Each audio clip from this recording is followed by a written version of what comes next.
Ayah pria ini telah meninggal selama 15 tahun, tetapi pagi ini ia menerima warisan tak terduga dari ayahnya. Penasaran, ia membukanya dan melihat. Itu adalah patung es penguin. Ia dengan hati-hati meletakkan penguin itu di atas meja. Satu panggilan telepon kemudian, penguin itu secara ajaib hidup kembali. Tetapi ketika ia berbalik lagi, penguin itu telah menghilang. Saat ia bertanya-tanya, sebuah panggilan aneh menariknya. Dia perlahan-lahan berbalik. Ya ampun, ini adalah penguin hidup. Pria itu dengan hati-hati mendekati penguin. Ia menyentuhnya dengan tangannya. Setelah memastikannya hidup, dia mengambilnya dalam pelukannya. Namun, penguin itu tidak terpengaruh. Dia memberinya hadiah. Pria itu tidak berdaya, tetapi ia tidak punya pilihan selain memasukkan penguin ke dalam bak mandi dengan es batu, dan bergegas pergi bekerja. Tetapi sedikit yang ia ketahui, ini bisa saja membunuhnya. Karena segera setelah pria itu pergi, penguin tidak bisa menahan kegembiraan dan kegembiraannya. Melompat dan melompat di bak mandi, dan bahkan mencoba terbang. Tetapi secara tidak sengaja menyalakan keran. Setelah beberapa saat, kolam air terisi. Penguin-penguin itu sangat bahagia. Bak mandi seperti samudra saat ini. Dia berenang di dalamnya. Di malam hari, Mike si pria pulang dari kerja. Ia hendak pergi ke toilet untuk memeriksa penguin itu. Dan ketika ia membuka pintu,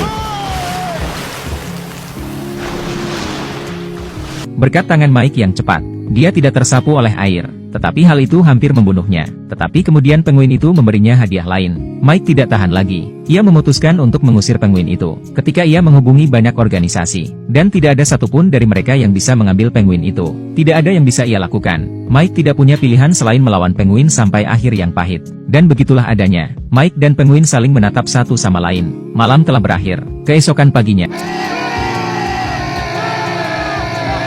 jam alarm penguin membangunkan Mike. Mike tidak tahan lagi. Ia melemparkan penguin itu tepat di luar pintu. Penguin itu tampaknya telah melekat pada Mike. Ia tidak ingin pergi. Jadi Mike melemparkan air dari vas ke lantai, mengambil penguin. Selamat tinggal. Mike senang bisa menyingkirkan penguin itu. Tetapi ia dihentikan oleh seorang penjaga keamanan tepat saat ia keluar dari lift. Petugas keamanan yang baik hati membantu Mike menemukan penguin itu. Mike segera menyangkalnya. Tetapi semua buktinya ada di sana. Mike tidak punya pilihan selain membawa penguin itu pergi. Untuk menjaga rahasia penjaga keamanan, dia juga membayar petugas keamanan untuk tutup mulut. Itu adalah sebuah kerugian. Penguin itu tidak dikirim pergi dan dia kehilangan uang. Tetapi kemudian ada kejutan. Seekor penguin mematahkan hati Mike. Kemudian 5 lagi datang. Penguin baru tidak malu-malu. Beberapa datang mencari makanan mereka sendiri. Beberapa pergi untuk berendam di toilet terlebih dahulu. Kelompok penguin ini sangat pandai memecah rumah. Berhadapan dengan penguin-penguin ini, Mike mengalami kesulitan. Dan saat itulah, mantan istri Mike sedang berkunjung bersama anak-anaknya. Yang mengejutkan, anak-anak sangat menyukai penguin. Hal ini membuat anak-anak dan Mike semakin dekat.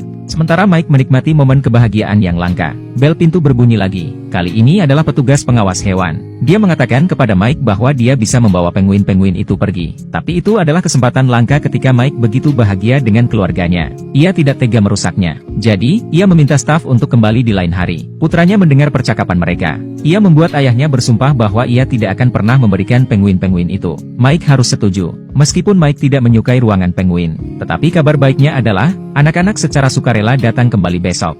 Hal ini tentu saja membuat Mike, yang biasanya hanya melihat anak-anaknya setiap setengah bulan sekali, merasa senang. Tetapi bagaimana bergaul dengan 6 penguin? Itu adalah tugas yang sulit bagi Mike.